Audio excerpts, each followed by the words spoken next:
Summer তো already শেষ 2025 সালের, সামনে উইন্টার হলিডে। যারা এখনো উইন্টারের টিকিট বুক করেন নাই, অনেকে কিন্তু করে ফেলেছেন, কিন্তু যারা করেন নাই তারা আজই হোয়াটসঅ্যাপের এই নাম্বারটিতে কল করে আপনাদের টিকিটগুলো বুক করেন। আমার কাছে হোক বা অন্য যার কাছেই হোক, তবে বুক করতে হবে, আদারওয়াইজ কিন্তু আপনারা অনেক বড় ঝামেলায় পড়ে যাবেন। লন্ডন প্রবাসে যারা বাংলাদেশি রয়েছেন, আজকের ভিডিও তাদের জন্য। সম্মানিত ক্রেতা সাধারণ, আশা করছি আল্লাহ আপনাদের অনেক ভালো রেখেছেন। একটি কথা আপনাদের জানানোর জন্য আজকের ভিডিও বানাচ্ছি। আপনারা নিশ্চয়ই সকলেই জানেন লন্ডনে দুটি হলিডে হচ্ছে সবচেয়ে বড়, সেটা হচ্ছে সামার হলিডে আর একটা উইন্টার হলিডে। তো এখন যে টিকিটটা আপনি 700 পাউন্ডে পাচ্ছেন, সেটা তখন কিনতে হবে আপনাকে 1100 পাউন্ড দিয়ে বা তারও বেশি দিয়ে।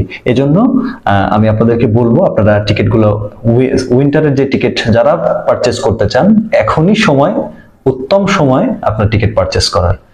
তো দেখা হবে আবার কোনো ইনফরমেটিভ ভিডিও নিয়ে। আজ পর্যন্ত ভালো থাকেন সকলেই, আল্লাহ আপনাদের অনেক ভালো রাখুক।